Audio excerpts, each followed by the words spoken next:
Drage gledalke, dragi gledalci, v studio smo vabili gospoda Dušana Lazarja, lastnika in direktorja nepremičninske družbe Century 21, in z njim se bova pogovarjala o stanju na nepremičninskem trgu danes in v prihodnje. Lepo vabljeni k ogledu.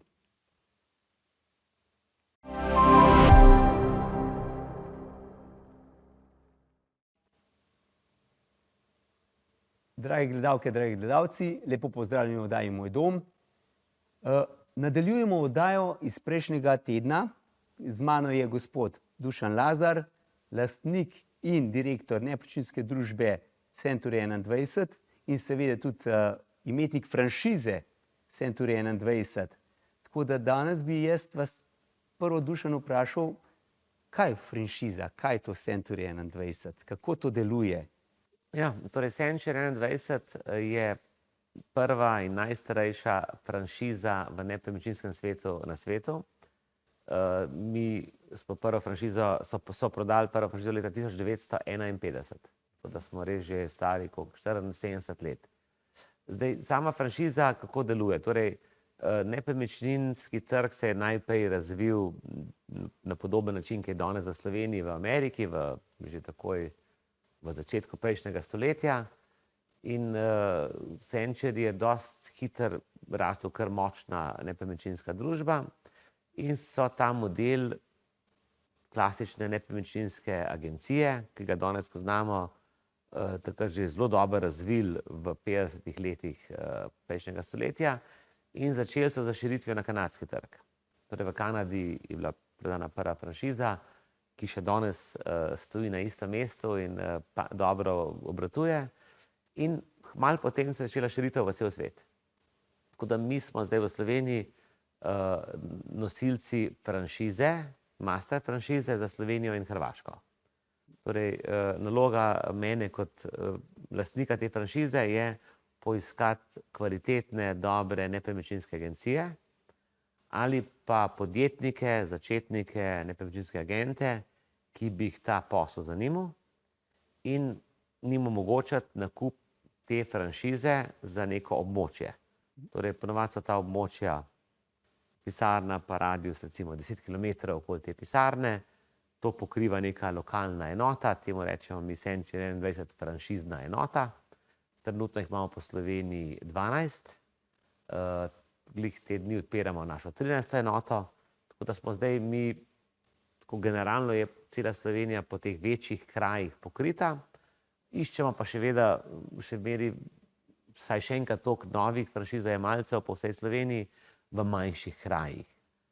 Tudi v kakšnem večjem kraju so lahko tudi po 2 enote. Sicer Slovenija teh velikih krajev razen Ljubljane v bistvu nima, tako da so lahko tam več ali manj ena, ampak po sosednji kraji. Sama franšiza pa deluje zelo enostavno, podobno večina ljudi pozna McDonald's. Torej, lastnik vsake franšize popolnoma samostojen, on diktira svoj tempo dela, on diktira, v kakšnih prostorih bo, koliko ljudi bo zaposlenih, kakšne dohodke jim bo dajo, ali so to redno zaposleni, ali so to zunanji sodelavci. To je vse prepuščeno lastniku, je popolnoma samostojen. Celo kar se tiče samih zavez ali pa obvez, je Century znan po tem, da mi imamo zelo malo pravil, celo najmanj, imamo ogromno guidelinesov. Torej, mi dajemo priporočila, kako naj bi franšizojemalci delali in dajemo dobre prakse in dajemo ogromno izobraževanja, pomoči, ampak to so vse priporočila. Vsak sam se zase odloči, kako bo svojo pisarno vodil, ker je tudi vsak kraj malo drugačen. Ker Century se je zelo hitro zavedal, da imeti neka pravila, ki bi recimo veljala ista za Ameriko, kot pa ne vem, nekje za v Afriki, ali pa nekje v Sloveniji, ali pa nekje na Japonskem, nima nobenega smisla.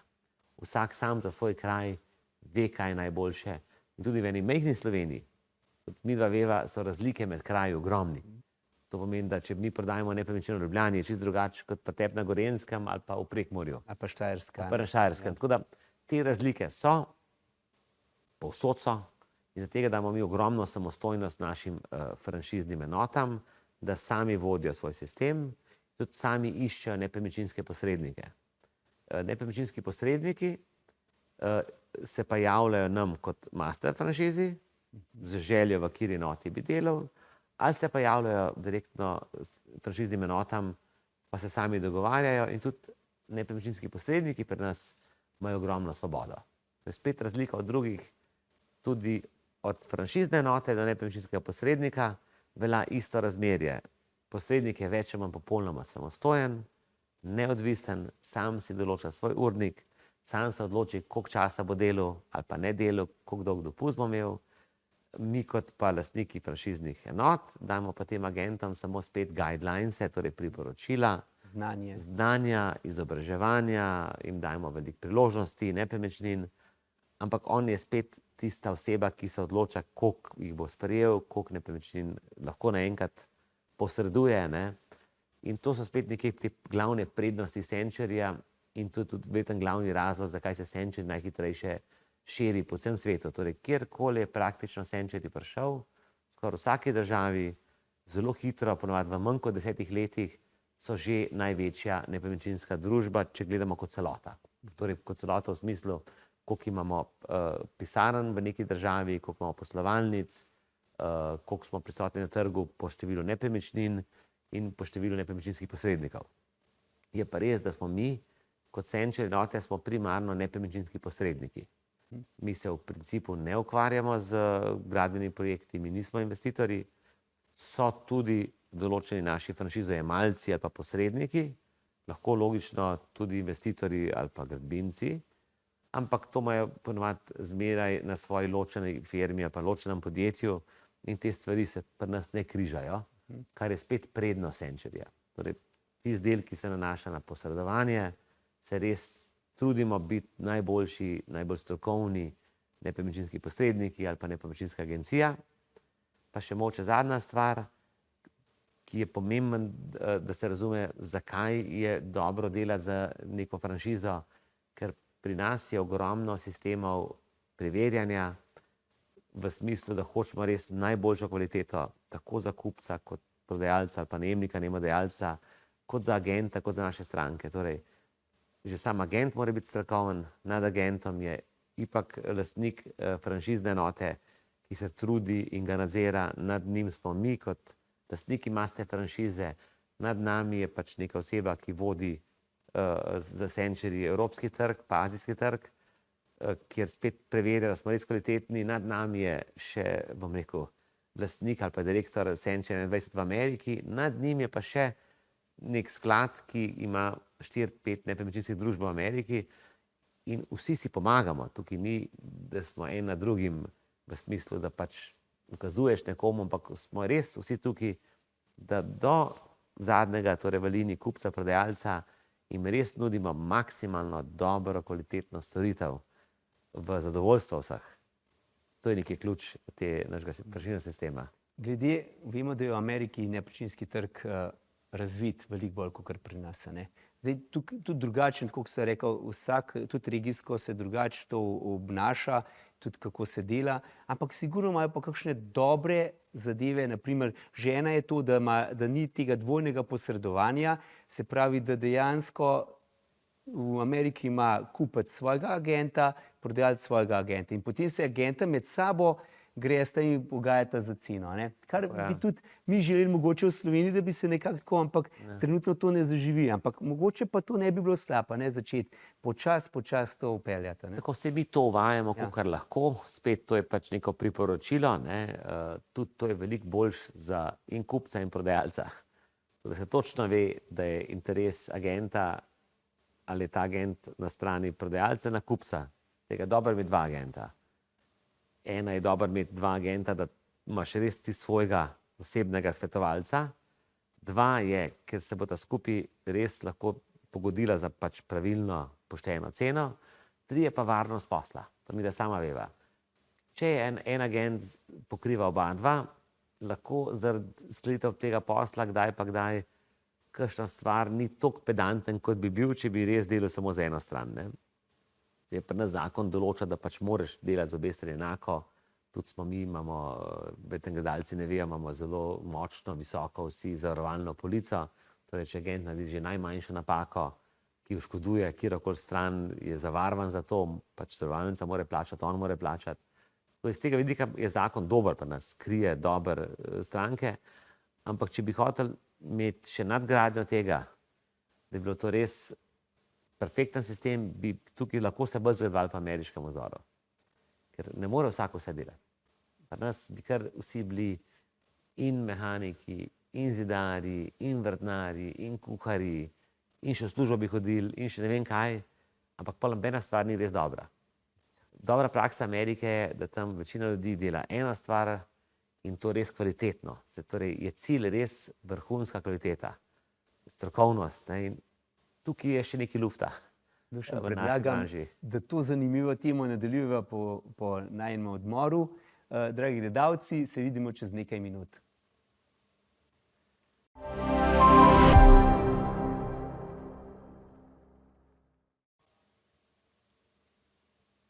Dragi gledalke, dragi gledalci, spet smo zdaj v oddaji Moj dom, z mano še vedno že 5. odmor posebej, gospod Dušan Lázar, lastnik in direktor agencije Century 21. Pogovarjava se o vaši agenciji, pogovarjava se o franšizi in nekaj bi še vprašal. Ne? Prej sva se pogovarjala o 2 agentih pri prodaji ene nepremičnine, se pravi kupec svojega agenta, prodajalec svojega agenta. Ampak tukaj mora biti tudi prijeti, da lahko to izpostavimo, tudi sodelovanje med agencijami. A ne? Vi ste zelo velik zagovornik tega sodelovanja med agencijami in kje je tukaj problem, da se to več ne sodeluje? Kaj, ali se sodeluje? No, sodelovanje je ena sreča zmeri več. Ne? Tudi mi vidva, tudi mi vsak let organiziramo recimo svojo konferenco, dogodek Golden Key, kjer je Century največji sponzor, ampak tudi ti si bil tam, tam je naših agentov mogoče 1/3, 2/3 so drugi agenti oziroma zunanji sodelavci, ki se ukvarjajo z nepremičninami. Tako da tudi skozi ta dogodek smo povečali to povezovanje, sodelovanje, ki je bilo zelo koristno. Zdaj, zakaj v Sloveniji tega manj kot drugod? Nažalost, sama veva, da smo tudi kot narod taki. Tako da tukaj ne bomo nikoli tako dobro sodelovali, ker bi drugod, ki vsak na ta svoj vrtiček hoče spraviti čim več. Ne? Tudi kljub temu, da smo mi, bom rekel, izhajali iz socializma, kjer naj ne bi bil denar tako pomemben, pa dobrine smo blazno mahnjeni, čim več denarja imamo, da imamo čim več teh igračk, čim več teh dobrin, ki jih itak ne rabimo. In ker vsak to zase vleče, je sodelovanja manj. Ampak na srečo, tudi z našo spodbudo, jaz mislim, je sodelovanje zmeri več. In predvsem na tem bi mogli delati vsi nepremičninski posredniki. Reči, ne bom s tabo sodeloval, ker nočem deliti provizije. Ena je to slabo lahko za stranke, torej kupca ali pa prodajalca, z sodelovanjem bo to prej prodan ali pa prej oddan. Tudi za tega mi to sodelujemo, ker hočemo res biti hitri, kvalitetni, dobri za obe strani. 2 je pa to, da hočemo spodbuditi ta proces. V nepremičninskem poslu in nasploh v poslu. V slogi je moč. To ni samo slogan, ni sploh ne slogan, ampak to je dejstvo. Če bomo sodelovali, bomo vsi močnejši in vsi na boljšem. Ne? In bistvo vsega je tudi zadovoljstvo naših strank. Če sodelujemo, bomo stranki lahko boljše prodali ali boljšo nepremičnino dobili. Zato pa jaz sem tudi eden večjih zagovornikov tega sodelovanja. No in raven sem bil tudi na vaši konferenci Golden Key, zelo zadovoljen. Pripeljali ste tudi ugledne goste, kateri so tudi nam predavali določene stvari, lahko to malo poveste. Tako, ja. Mi smo letos imeli na konferenci res 2 izjemni, bi rekel, slovenski osebnosti, ki sta govorila malo o tej winning mentality in nasploh, kako izboljšati družbo. No? To je bil Ivo Boscarol, ki je res povedal zanimivo svojo, bom rekel, na kratko svojo življenjsko zgodbo, kako je uspel.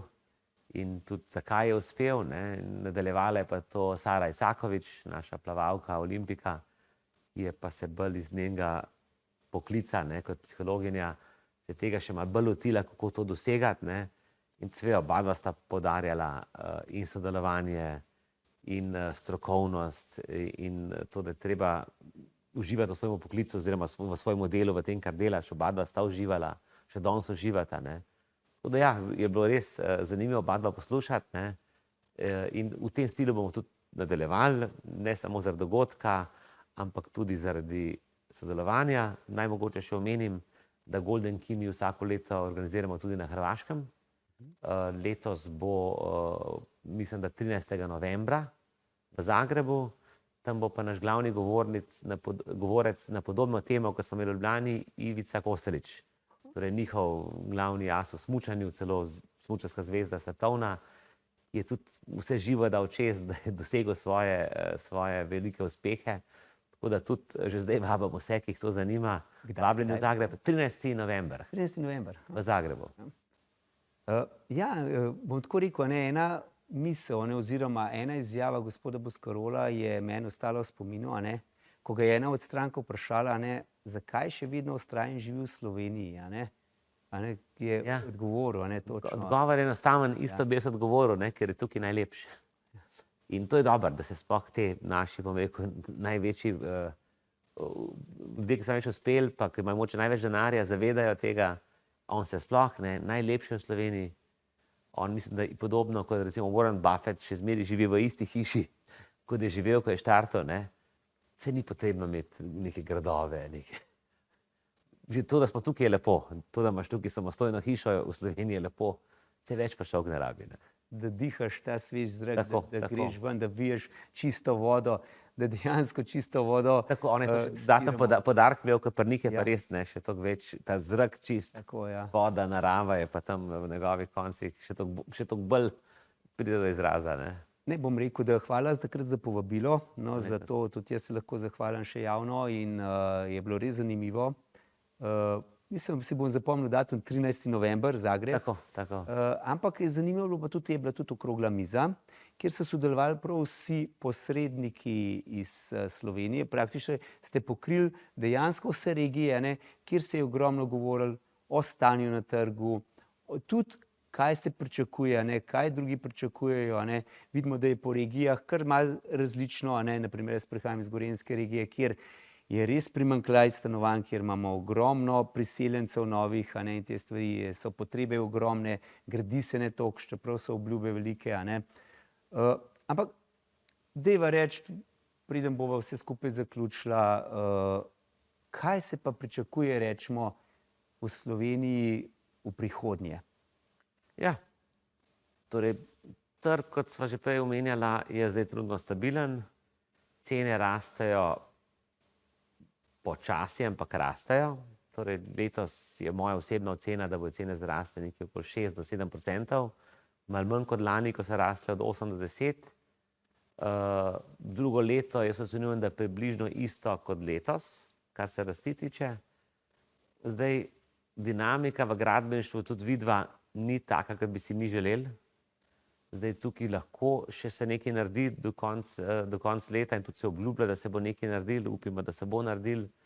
Torej ljudje hočejo graditi, ljudje hočejo tudi kupiti stanovanja, tako da jaz tukaj sem zmeren optimist, tako jaz mislim, da tukaj trg bo še rastel v vseh pogledih, torej in v novogradnjah, in v prodaji, in v številu transakcij. Tudi mi recimo opažamo, da je zmeraj več ljudi, ki neko dediščino dobi, ki so te nepremičnine včasih stale po več let, 10 let, so zdaj malo bolj aktivni pri prodaji te nepremičnine, tako da ta nepremičnina pride na trg. Tudi zmeraj več vidim tudi po Ljubljani, se kakšne starejše hiše rušijo, pa namesto njih gradijo nove hiše, to je tudi zelo pozitiven trend. Tukaj bi recimo lahko država malo več tudi naredila v smislu spodbujanja tega, tudi ne da bi obdavčen, pa moče, da je kaj stimulira, pa jim za to kaj da, Zmeri se ne išče pa vlagati v neke nove gradnje. Tako da tukaj je na obzorju, mislim, rekel, zmeren optimizem. Tudi svetovno, če gledava, vse te negativne stvari, ki so se dogajale zadnje 2-3 leta, predvsem te vojne, ta negotovost, jaz sem zmeren optimist, da nekje do poletja se bo vsaj večina teh hujših svetovnih, recimo, žarišč umiril. Tako da, če bi se vse to poklopili, lahko mislim, da smo kar optimistični v vseh pogledih, recimo, vsaj od poletja naprej. Ja, saj, ko gledamo trende, ki so. Zdaj moramo iti nazaj, vsi pravijo, gledajte, 2008, 2009 je prišla kriza, padle so cene, ampak takrat je bila druga situacija. Takrat so banke financirale brez kakšnih garancij ogromne projekte, investitorji so to pustili vse skupaj in zato je takrat bil nekakšen padec, bom rekel, skoraj čez noč, tudi promet je upadel in te zadeve. Danes je pa situacija druga. Danes pa dejansko investitorji, ko se lotijo gradnje, morajo imeti že vsaj svoje zemljišče, nihče ga ne financira 100%, imeti morajo že določene pogodbe podpisane z določenimi kupci stanovanj, ali vsaj namere, da banka sploh da denar. Res so banke bolj na varni strani in tukaj ne more priti do enega takega kolapsa, kakor je takrat bilo. Ja, tukaj ni nobene bojazni, saj v Evropi imamo res zdaj zelo strog zakon, mislim, da je Tier 3 se imenuje, kar se tiče financiranja tako fizičnih kot pravnih oseb, in se mi zdi, da je dovolj strog, hkrati pa ne prestrog. To, kar je zdaj, se mi zdi zelo dobro. Tako da moja osebna ocena je, da do take krize, kot je bilo 2008 v Evropi, v Evropski uniji, ne more priti. Torej praktično, kot si rekel, banke zdaj, preden začnejo financirati, mora biti investitor lastnik zemljišča, mora imeti še nekaj lastnih sredstev, pa že nekaj prodanga. Torej, tudi v najhujši možni krizi banka ta projekt proda z lahkoto naprej drugemu in se bo ta gradnja nadaljevala. Tako da jaz prav zaradi teh vseh zakonov pa lekcij, ki smo jih dobili leta 2008-2009, pričakujem, da take krize ne bo nikoli več, ali pa saj v bližnji prihodnosti ne v Evropi, in zaradi tega ne pričakujem nobenih pad cen. Tudi v največji možni krizi, ki bi lahko bila, pustimo, če to kakšna vojna, ampak kakšne gospodarske krize, vse, kar se lahko zgodi, je mogoče neka daljša stagnacija, ampak pade cen pa ne, ker je trenutno gradbena vrednost višja od rabljenih nepremičnin. Bova po odmoru še nadaljevala to temo, ker imamo še kar nekaj določenih vzvodov, zakaj naj bi cene padle. Tako da, dragi gledalci, se vidimo čez nekaj minut.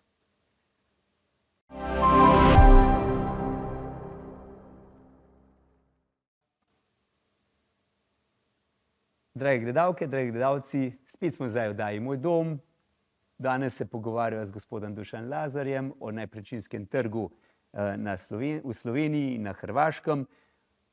Dušan je lastnik in direktor nepremičninske družbe Center 21, največje franšize v Sloveniji in pa na Hrvaškem. Dušan, prej ste se pogovarjali, kaj bo s cenami, se pravi, nikjer nobenega znaka, da bi to nekje močno upadlo, mogoče stagnacija, mogoče na tem nivoju, ampak če gledamo, kaj se vse na trgu dogaja. Naprimer, zmanjšujejo se obrestne mere spet. Se pravi, krediti so, banke nam ponujajo fiksno obrestno mero, ki je zelo, zelo dobra, če gledamo pod povprečjem, ki ga nekje pravijo, da ne bi bil dolgoletno povprečje. Potem sama delovna sila, to se pravi gradbeniki, se raj zvišuje cena delovne sile, kakor zmanjšuje. Sami materiali nikjer ne kaže. Na vidiku je inflacija, tiskanje denarja, ki ga bomo porabili za vojsko, za ne vem, kaj se vse govori. In kaj pomeni še to na cene nepremičnin? Ja, vse to bo vplivalo, kot sva prej rekla, da bodo cene rasle. Torej, stagnacija, kot sva prej rekla, je možno samo, če je kakšna hujša kriza, ki je ni, na vidiku saj, tako da to lahko odmislimo, lahko, če smo realni, ali pa s tem, kar zdaj vemo, za naslednje 2 leti, za tega tudi pričakujemo rast cen nekje od 6-10% vsako leto, letos in drugo leto. Faktor je več, kot se rekel. Torej, prvi ključen faktor je seveda padec obrestnih mer. Evropska banka centralna jo znižuje že vsako četrtletje in vse kaže, da jo bo še zniževala. Torej, vsaj do konca leta. To pomeni, bomo padali na zelo, zelo nizko spet obrestno mero in takrat ljudje logično več kupujejo in to dviguje cene. In to se bo sigurno zgodilo. Potem cene v Sloveniji rastejo in inflacija je 2-3%, ampak plače rastejo nad inflacijo, to pomeni, da tudi gradnje se s tem ustrezno podraži in tudi temu ustrezno se pol cene nepremičnin podražijo. Potem gradbenih velikih projektov v Sloveniji sicer ni, se pa obetajo ogromni gradbeni projekti, predvsem v teh večjih državah. Nemčija pravi, da bo ogromno na to vlagala, Francija, verjetno konec leta se bodo tudi v Ukrajini že umirili in bojo tam na veliko gradili. To pomeni, da bojo cene materialov zrasle, ker ga bojo oni toliko porabili, vsaj na kratki rok. Tako da, ja, vsi ti faktorji, žal je tako, govorijo v smislu, da bojo cene rahlo zrasle. vsi te ukrepi, ki so prej govorila, ki bi država lahko vplivala na cene, upam, da to bo naredila, ampak vse to, kar bi mogla narediti, bo trajalo v najboljšem primeru par let in še to pol cene padejo z zamikom, ne. Tako da žal, če govoriva vsaj za leto 2025, 2026 in tudi skoraj sigurno za 2027, lahko govorimo o rahli rasti cen, nekaj 5% nad inflacijo. Tu sem pa, če pogledamo, imamo Slovenci ogromno tega kapitala na bankah, kjer ga inflacija dejansko pobira. Zdaj, jaz vedno pravim, da varno parkiranje denarja je sploh v nepremičnini, sploh če ti ta prinaša še določen income, rečemo najemnino. Se pravi, povpraševanje po nepremičninah bo, ker ljudje se bojijo, kaj bo z denarjem na banki in bojo vlagali. Kakšni pa so, da rečemo, donosi danes enih najemnin primerno? Naprej smo že rekli, da kaj se zahteva. Tako da, če gledava dejansko zgodovinsko gledano, je sigurno najboljša in najbolj varna in celo najbolj pogosta naložba v nepremičnine. To je že zadnjih več tisoč let in ne bo se ne spremenila. Tako da ta ekonomija bo ostala, kot je. Torej, cene nepremičnin bojo skozi rasle in tudi število populacije na svetu skozi raste. In tudi v Sloveniji nas je zmeri več, da nas je že krepko čez 2 milijona 200. To pomeni, da cena nepremičnin bo rasla in zmeri več bo ljudi, ki bo to hotel kupiti ali pa najeti. Tako da donos pri nepremičninah je zmeri zelo dober. Če gleda samo na donos iz najemnin, bi človek rekel, da ni tako fantastičen. Je tam nekje od 3 do 5, eventualno 6%, odvisno, kako dobro si jo kupil. Ampak to je samo donos, če ga oddajaš. Ker treba upoštevati, da nepremičnina zraste še cirka 5%, vsaj zdaj zadnjih par let in še nekaj časa bo nad inflacijo, je pa to donosnost že okoli 10% in to neto donosnost, realna donosnost. Brez rizikov kakšnih večjih padcev, kot so na drugih inštrumentih, kot so recimo kakšne delnice, da ne govorimo o kakšnem kriptu ali pa kakšnem gotovini. Tako da to je daleč najboljša naložba, še vedno. Ni to naložba, ki bi bila sanjska, govorimo o nekih sanjskih ogromnih donosov, ampak tudi tam, kjer so sanjski ogromni donosi, praviloma niso. Samo mogoče za ene so pomeni, za druge so pa izguba. Tako da na dolgi rok je sigurno najbolj varno vlagati v nepremičnine, vsaj tretjino svojih lastnih sredstev. Če se za vlaganje v nepremičnine nekdo zakreditira do meje, ki mu jo pokriva najemnina, je to še zmeraj zelo pametna naložba. Vzvod, ja. Vzvod dobiš 5% donos iz rasti nepremičnine in jaz vsakič rečem, da to je kot neke vrste prisilno varčevanje, ki je najbolj smiselno. Če bi vsak ob tem, ko je odplačal svojo nepremičnino, še kupil eno, pa je oddajal in to pa dejansko prodal, ko gre v penzijo. Ne, da jo tam čaka, pa daruje nekomu, otrokom, vnukom ali komorkoli, ampak da bi to prodal. To je bila sanjska penzija. To je ne vdajati, ker je premehna, ampak prodati, pa si to nekje razdeliti na koliko let misliš, da bo še aktiven. Si po penziji, mogoče 20 let si še lahko fejs aktiven, pa si tako malo manj.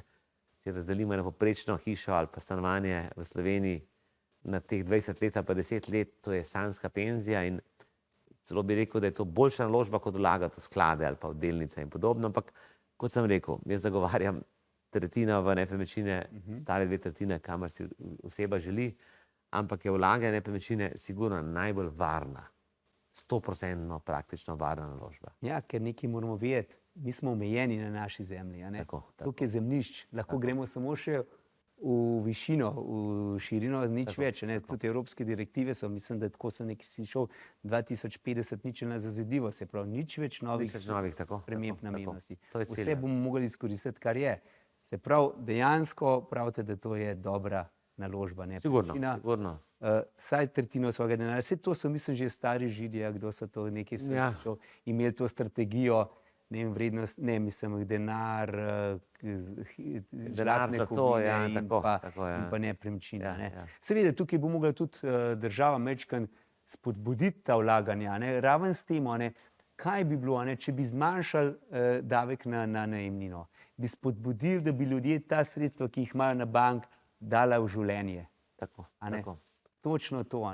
Bi bili multiplikativni, bom rekel, efekti na družbo v pozitivnem smislu in na gospodarstvo v pozitivnem smislu, Tako. in celo na enakost, o kateri se zdaj veliko govori. Ja, in pa ne bojim se, zakaj bi država skrbela denar, če ga imamo denar, ki ga moramo aktivirati. Tako, tako, A ne? To tako. bi bila zelo dobra zadeva. A ne? Samo, seveda, po drugi strani je pa sodišča, ki bi hitreje delala, če pa pride, če imaš ti najemnika, ker kaj se ljudje bojijo? Dati najemnika v stanovanje, potem pa da mu naredi škodo, da mu ne gre ven, da mu ne plačuje najemnine. Tako, A ne? tukaj smo pa mi malo preveč rigorozni pri zaščiti najemnika in prav je, da je zaščiten, seveda, ampak nismo pa nič naredili na zaščiti najemodajalca. Tukaj mora biti po vsakmu jasno, najemodajalec ni socialna ustanova, to je njegova investicija. Takoj, ko ni plačila najemnine, lahko vstopi nota država, pa mu pomaga najemnino plačevati, ampak če pa tega država ne naredi, pa niti ne on, mora stanovanje takoj izprazniti in seveda vso škodo, ki je naredil, je bo mogel povrniti. Lahko da ne takoj, lahko da čez leto, dve. In v tem segmentu smo pa mi med manj zaščitenimi v Evropi, tudi svetovno, kot mi vidimo pri Senčerju, to je ta manko. Na srečo jaz vidim tukaj, da smo kot družba toliko normalni, da je teh zlorab strani najemnikov relativno majhna. Saj mi jo ne zaznavamo, so sigurno, ampak ni toliko veliko, to je verjetno za družbe kot take, ker smo na srečo taki, kot smo. Ampak kljub temu bi tukaj mogli narediti več na zaščiti najemnikov. In raven s to spremembo zakonodaje, nobenega ne bi udarili po žepu, bi pa definitivno sprostili ogromno tistih praznih stanovanj, ki so zdaj prazna. Tako, tako. Dušan, prišla sva do konca. Jaz mislim, da je bil najin pogovor dober, zanimiv in bi rekel vabljen še kdaj v nas studio. Dragi gledalci, vam pa hvala, da ste nas poslušali in gledali in se vidimo prihodnjič. Hvala. Živeli.